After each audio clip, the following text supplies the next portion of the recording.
guys, it's Geraldine Ralph. Welcome back to my channel. If this is your first time here, I have an early childhood program in my home where I care for 6 little people under the age of 5. So today I'm going to be sharing with you my contract for working with teachers. Over the years, I've had a variety of different ways that I have worked with different clients and created different schedules depending on the season of life that I was in and what my own personal needs are. Obviously, as a self-employed person, you have that luxury. You have the ability to say, these are the hours I'm working, these are the hours I'm not working, this is the kind of lifestyle and schedule that I want to lead.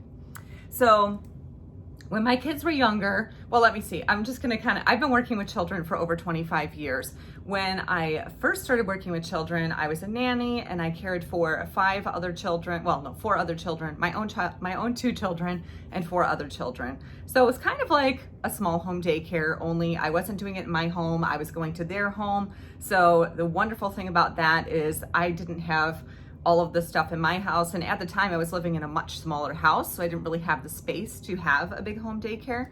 The family that I was working for, they had a much larger home and they had a big, beautiful backyard and parks up the street and everything. So that worked out really well until both of our children kind of aged out of that, that situation. So that was where I started. And then I was working as a preschool teacher in a couple of different preschool programs, and I just never really found the right fit for myself. One of the programs that I worked in was really, really incredible, but then my daughter became sick, so I needed to be able to be home for her, and so I ended up starting my own at-home program. So that's how I started my home daycare. When I first started, I thought I had to take all the children from birth to 12 because that's what licensing is for, right? I was like, well, I guess I just thought like if I chose not to work with older children that would be some sort of discrimination. But when you're private owned, you're able to choose who you want to work with. And yeah, you get to make up all of your own rules. So I very quickly discovered that working with older children was not my jam. I liked working with children from birth to 5. I liked working with the babies at that time. They were a lot of fun, and I wanted to have more children, but I chose not to for financial reasons. I just thought that's going to be a lot for me. So it was wonderful to be able to have all these babies come into my home, to be able to have that experience. But then after 5 o'clock, they go home and I get paid. So anyways, yeah. So when I first opened, I was like, I guess I have to take all the children from birth to 12. And then that got to be overwhelming because it was just hard. Like I just didn't really find working with the older children and the younger children working for me. Like it was really hard. It was really stressful to make sure that everybody's needs were met. I had the older kids pinging around and the little kids needing things. So I ended up creating a program that was for children from birth to 5. So I decided I was only going to be working with children, no, actually birth to 4, because I thought, once they're ready to go to preschool, from that 4 to 5, like having a larger program probably would be more beneficial for the children. And at that time, I was focused more on infant care and toddler care than preschool care. So, and then at that point, like my children were at home, and then I just found caring for children during the summer was really, really challenging for me because I had my own children, they were school age, so they wanted to be able to bounce in and out of the house during nap time, and they wanted to play video games, and they wanted to do things with their friends, and I just felt like I was working and not really able to spend time with my own children and my own family. I was getting frustrated and overwhelmed with my kids because I was trying to run my business out of my home, and it all just became too much for me. So that's when I decided I was going to start working for teachers only. And that was the best business decision I could have made for myself and for my family at that time because it was a huge sanity saver.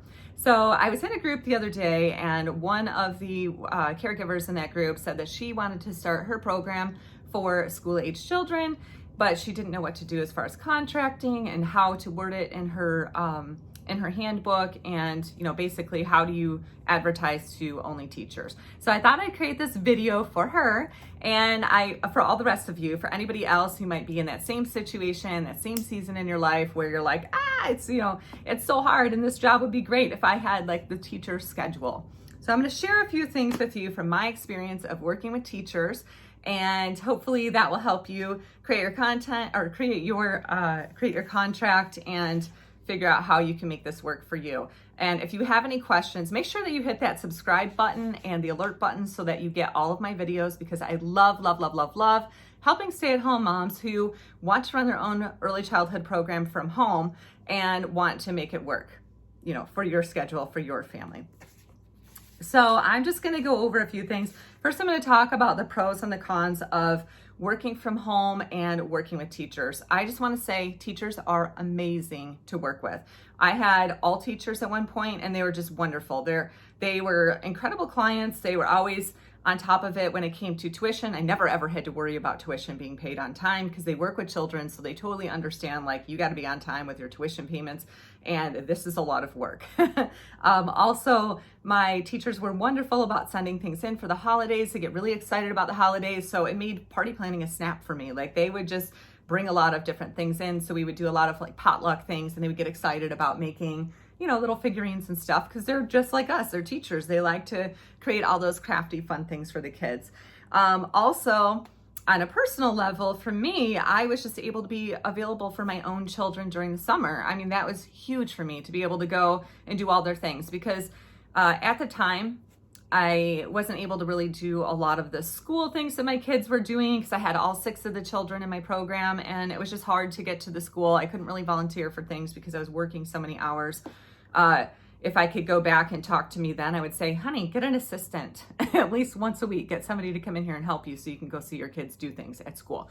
But, you know, whatever. You live and you learn. I didn't know that back then.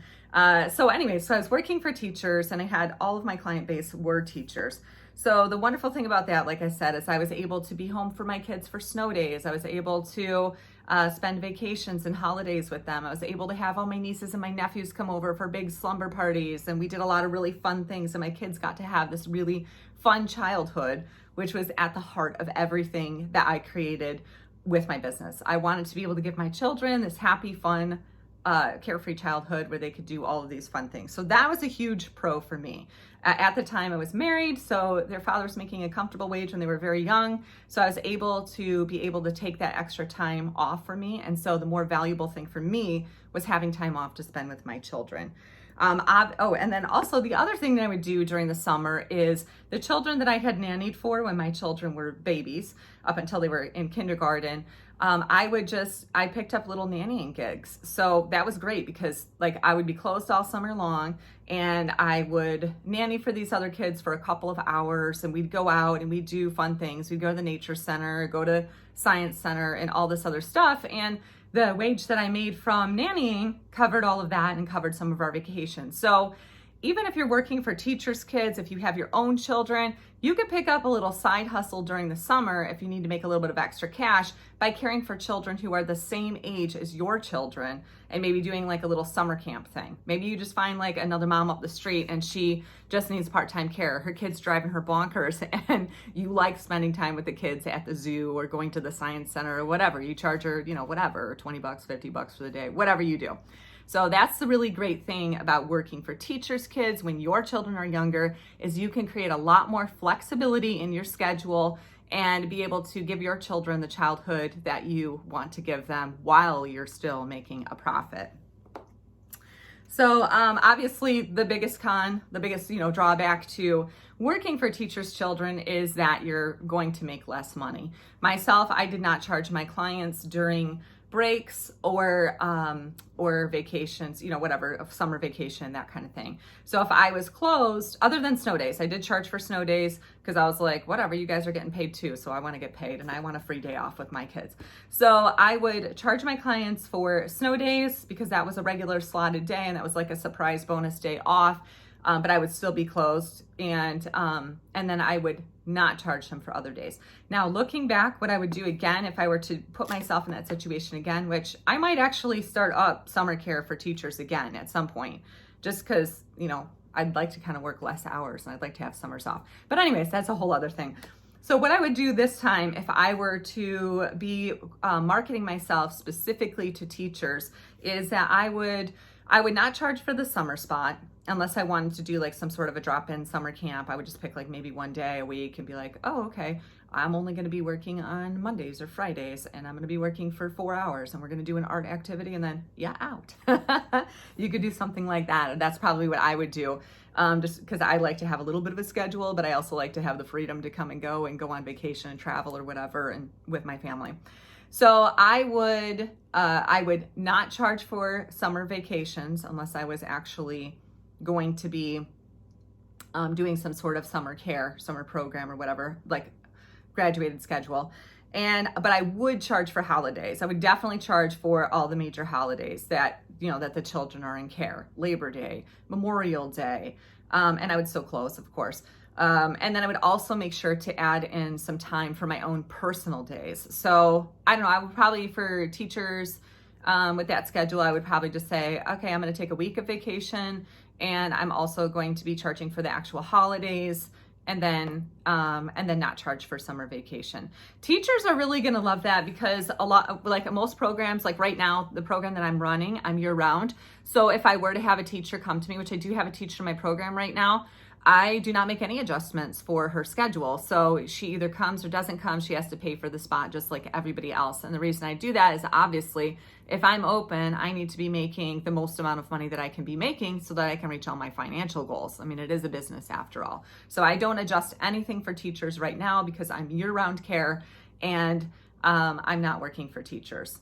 So hope that's clear for you. If I were working for teachers, summer vacations would be off, breaks would be off, holidays would be paid, and I would take a 1-week vacation and make sure that that was also paid throughout the school year at some point during that time. As far as hours go, when I was working for teachers, I was 7:30 to 5 in the evening. Teachers do have a lot of meetings after work and that sort of thing going on. So it's not like they get off at 3:30 and they can just come home and pick up their child. Also, you're a mom, I'm a mom. There's a lot of other running around and stuff that you have to do. So sometimes teachers would get off at 2:30, 3 o'clock, and then they would do whatever they had to do and then run to the grocery store, and they don't have to drag their child with them to the grocery store. Then go pick up the groceries, get food at home, and come back and pick up their child. So I created that schedule. I also had some people who were not teachers but still were on that teacher schedule. Maybe they had older children, and so they were going to be off anyways, that kind of thing. So yeah, that's what I would do. And then also, so that covers the hours. I mean, I personally was open 7:30 to 5. I found a lot of my families came earlier and left earlier, which was wonderful. And then the ages I chose to, when I first opened, or when I was first working with teachers, I was taking infants. Then I decided very quickly, I'm done with the infants. I love infants, they're wonderful, but infant care is just not my jam. When I'm working with infants and preschoolers, it just takes so much extra time to prepare and also take care of the children. Like, I was getting really burned out because I had my own school agers coming home in the afternoon, and they needed me to, engage with them. And then I had the babies that were on a different nap schedule and a different feeding schedule. So here I am trying to feed a baby and work on preschool curriculum with the older children. And it was just like a flaming hot mess. So I decided, no more infants. You have to be walking. Also, I threw my back out from carrying the babies around all the time. I was baby wearing. It was just a mess. So I decided, for me, no infants. I was taking children. They had to be walking in order to come to my program. Also, we had to be past the putting everything in the mouth. And my space is 550 square feet. That doesn't count like any of the storage spaces or anything, but where all of the children are playing, it's 550 square feet. So having all these extra baby bouncers and baby contraptions was just taking up too much space for me. So I decided, I am not taking care of any babies. I am going to be working with preschoolers during the school schedule, and then having all that extra time for my own children. So the last thing we're going to be talking about is the contract. How do you create a contract that tells your clients what your expectations are? When I was working with teachers, I had an incredible experience. My teachers were the most generous clients I've ever had. They always gave me generous bonuses every year. They were really great about helping out with parties and things like that. They were always sending little things in for the kids, always paid on time, always really good clients to be working with. But it's because I had a really awesome contract. So they knew exactly what the expectation was. There was no wondering. And also, a lot of times teachers really appreciate the fact that their children are in a smaller setting because they know how chaotic it can be in a larger setting. When you get into a larger setting, you have different teachers coming and going all the time, and different kids coming and going all the time, a lot more exposure to illnesses and things like that. So they really, really appreciate having the one-on-one care that you get from being with a smaller group and one teacher, or maybe two teachers if you're a group home daycare. So for the contract, I ended up choosing my children's school schedule, and I just said, this is the district that we're in, and here's the schedule. So every year at the beginning of the year, I would hand my clients a written schedule and just say, this is the school schedule. So on these days I'm closed, I would highlight all the days that we were closed and just give that to them. I also would post it on a bulletin board that I have for my parents. And I wasn't really, believe it or not, we weren't really online then. I mean, like I was kind of online, but not really. Like Facebook was just kind of starting. This is like 10 years ago. But anyways, yeah, so I would definitely like post it a couple of times. But again, if your teachers are teachers in your school district or they're in another school district and they know what school district you're at, they're just going to already know to go ahead and check on, what days you're going to be open. Let's see. And then make it really, really, really obvious, like what you expect your clients to do if they're going to leave. The other thing about teachers is they're wonderful. They have compassionate hearts. And sometimes, whenever they have to leave, they feel awkward about telling you like, hey, I have to leave. And so I made it very clear with my clients right at the beginning when we would do the interview process. Hey, if you know that you need to leave for whatever reason, I need as much advance notice as possible because I do have people on my waiting list, and teachers find it really hard to be able to find care that is tailored to their schedule and so that they don't have to pay for the summers. So I need to know when you're going to be leaving so that I can make sure to fill that slot. So a lot of times, I actually would always have clients who would age out of the program. Like they would go all the way to the end, and they would be very sad if they had to go to a larger preschool program a lot of times because they really valued that smaller group setting and the home-like environment that I offer. But but my clients were always good about saying, okay, well, this year we're going to be doing this, this upcoming year we're going to be doing this. And I would have several months to post for another client or, whatever. And word travels fast. When you have incredible care, you have a small ratio, and you have a rock solid contract and a really good business sense, you're going to have a waiting list, especially if you're catering to teachers, because teachers understand the value of a really high quality, beautiful program. So I hope my content helped you today. And if you are a mama rocking it out and you are at home running your own early childhood program, big thumbs up for you. You're amazing. Your kids are going to thank you. My kids think that it's great that they got to grow up in a home daycare.